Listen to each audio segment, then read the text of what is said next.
Timmy Joe reviews anything. Reviewing computer parts on YouTube. That's Woo! Gotta be pumped on that, right, Will? Computer parts! Woo! Oh, yeah.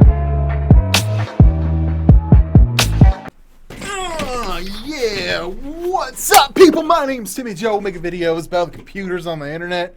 You're here every day and day looking at the computers with me, and I gotta thank you very much. Appreciate it. So, what do you think of when you think of the least playable but still playable graphics card? What do you think about when you hear 1 gigabyte of VRAM? What do you think of when you think of just after Fermi, but before, you know, and the Kepler was just getting going? I think of this, the 650 Ti Boost Edition, which was a thing, the Boost Edition. This is an EVGA blower model of it, but basically it's an overclocked 650 Ti, and I normally don't recommend this low of graphics card, especially because it has 1 gig of VRAM. But that's not what we're doing here today. We're trying to figure out what the lowest common denominator would be for a graphics card that's acceptable to play modern games at 1080p.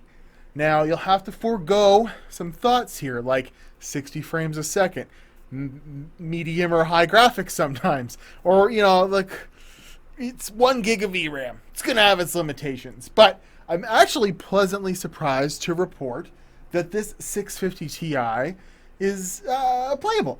It's playable in today's modern titles. More so, it's playable in like today's esportsy titles. It was really good in Fortnite. It was really good in a lot of things, but some other things it had a little bit of trouble with. We'll get to some benchmarks in a moment. We're just doing this part's no problem. 8 cores on this thing, but the rest of Firestrike's pretty much laughable. As we're about to see in a second, when the Iceman battles the Fireman, the frames dip pretty low. So yeah, this is an EVGA model that was sent in by a viewer. I want to thank you very, very much. You know who you are. You're sending things to me. It's lovely and great. And it works a treat, even though it's, you know, what, 6 years old at this point. It's not bad. And it was, you know, probably a pretty awesome budget option at the time. And when I'm speaking of the Ti or the Boost, those are the models, I think, that's the lowest I would recommend ever trying to put in a budget system. The actual, just a 650 is a substantial amount slower. But the 650 Ti, and I've reviewed a 660, which is actually just a smidgen better depending on what model you get, than a 750 Ti, which is like the budget go-to whatever. So here we go. We got our results flying up here. What are we going to see? What do we got? What do we got? We have 3,655 with a graphics score of 4193. So this is a really super high-end test bench. So keep that in mind. It's 8 cores, got 32 gigs of RAM, blah, blah, blah. It's going to produce the best possible results for this. So you're going to have to match it up with a fairly decent PC to get the results I'm getting. But a 4193 graphics score isn't too bad, and I'll show you why. Okay, so we'll switch over. 3435. This is the Vega 11. This is the 2400G. It does better than that. So if you ever thought that an AMD APU was a good bottom of the barrel like place to start for gaming, this is better than it by, let's say, 5%. So I know you're gonna have to pair this with like maybe a Core 2 Quad would still, you know, get the most out of this thing. I always suggest early gen Core i5s and stuff like that. You know, maybe this is a good starting point for you. You know, you can kind of build up from there. Get your Core i5. You find one of these things for cheap, and it's not bad. So this is 4078. This is a GT 1030. That would definitely be the lowest of the low end. Now, the problem with what I'm saying here, with it comparing it to these low end options, is the GT 1030 has 2 gigs of VRAM. So it's definitely going to be kind of up in the air. The power, this has got more power, but it's got less VRAM. And depending on the system you choose and stuff like that, the 1030 might be better. but we'll see. And Vega, of course, can share up to 4 gigs of VRAM with system memory, so think about that. So what does this actually compare to then? Well, there's a 750 Ti that's getting a lot better score, actually. It's getting a graphics score of 4193 versus 5000. So this would be like a 750. So 650 Ti, 750, still completely playable, as we'll see in a second in some benchmarks. Not bad. So what do we got? This is the 650 Ti Boost Edition, and this is like a legit thing. This isn't just like a version of an EVGA card. This is listed on NVIDIA's website. And we see here that it has 768 CUDA cores, a base clock of 980, and I'll show you what I'm getting for an overclock here. I got another 100 megahertz on the core clock and another 340 on the memory clock, which, if we just fire up Heaven real quick here, equates to around 1150 something megahertz on the core. Open up, you jerk. Ha. There we go.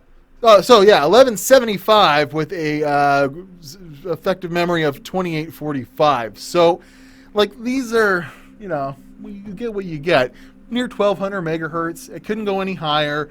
And the memory, I definitely suggest overclocking it if you can, because it's going to be, a contributing factor to, how fast it can write to memory, how well it's going to play in video games, because it's going to be swapping out, depending on the kind of resolutions and stuff you use, to your system memory, and it's gonna slow it down. So if you can have some faster memory overclocks there, that would benefit you greatly. So yeah, not bad on that. So how does this compare to the its brother models, the 650 and the the 660 and stuff like that? Well, this is the just 650, so it has a lot more CUDA cores than just the 650. The 650 Ti it doubles it. It's got 768 versus 384. So they're in different leagues. A 650 is going to be a very slow card compared to the 650 Ti, so avoid them. I wouldn't recommend playing video games with a 650. It would get pretty slow. The Boost just has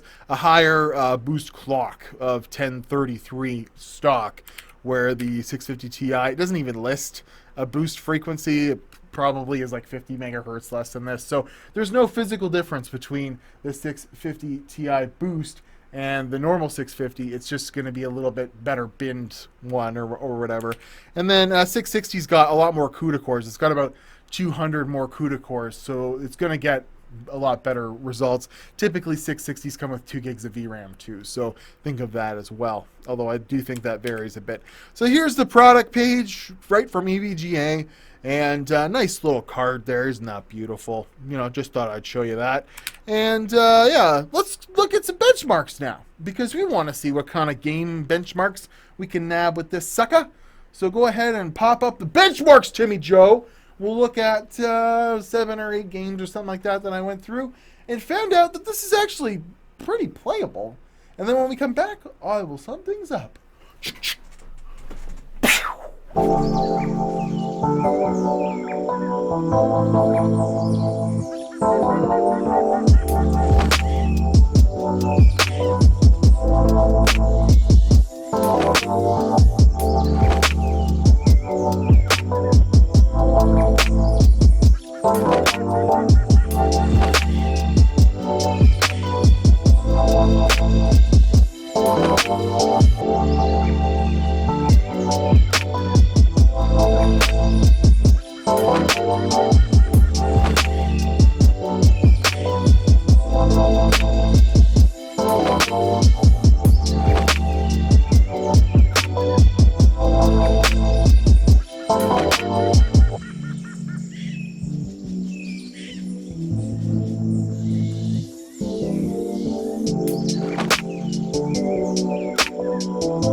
Okay, I know, 30 frames a second, right? But that was 1080p. All of those benchmarks were 1080p benchmarks, and even at one of the latest and greatest titles, not the new Shadow of the Tomb Raider, but have the old Tomb Raider, but Far Cry 5, which is a hard game to play and demands about 2 gigs of VRAM, it was able to play it, you know, playable at like 29 frames a second or 28 or something like that. But the 1% lows and the frame times weren't bad enough that I would completely discount this from playing, you know, Far Cry 5. It's not going to be, you know, the best situation for it, obviously, but it's definitely completely playable if you're, you know, willing to, you know, be sub 30 frames a second a little bit. All the other games, though, performed very well, and I want to point out, first of all, Fortnite.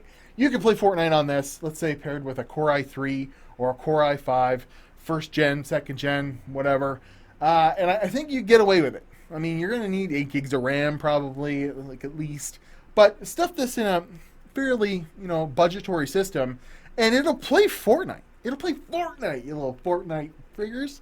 It even play PUBG, which is saying something. A little while ago, PUBG was impossible to play, but with a card like this, but been optimized fairly decently, and you know what? You can put it on low and play 1080p freaking PUBG with this. Far Cry. CSGO, over 100 frames a second, completely playable. Even Rainbow Six Siege, which was a little bit surprising to me. It's not that demanding, but you know, we would play this. Now online, competitive, maybe not. I was playing with like the indoor or whatever, like the setup game, not bad. And then the favorite of the bunch, the one you always got to come back to, Grand Theft Auto 5. You can crank this a little bit and even play Grand Theft Auto 5. So not a bad showing for this little thing. I'm actually pleasantly surprised at the results I was getting with it. It's not bad at all. Well, it is, but it's not bad at all for what I was expecting. And, you know, considering you probably pick this up for less than $50, throw it in a system. It's only got a 6-pin connector. You could probably use a Molex 6-pin adapter on a lot of pre-built systems and still get away with using this. You know, mileage may vary, but, you know, this is a really good budget option to grab a Core 2 quad system with 8 gigs of RAM, you know, for $80 or something like that on Craigslist.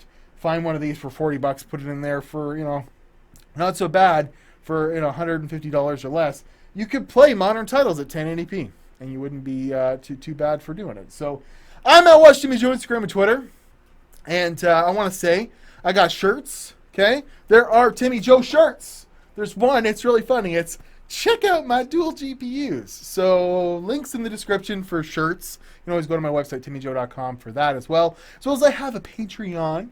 And you can help me out, and I buy things every month usually to pour towards the channel that comes directly out of the Patreon money, which is really, really nice.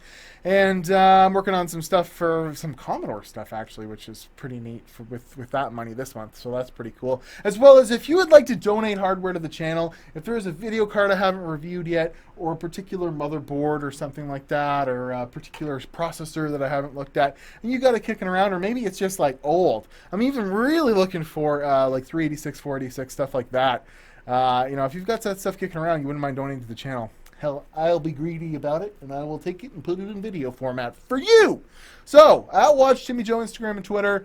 Donations are always accepted. That's how a lot of the stuff winds up on the channel, just like this 650 Ti boost, which may or may not have been in a mineral oil cooled computer. I can't tell. I know that some of the stuff he sent me was. This had a really gross like residue on it, so maybe this was it.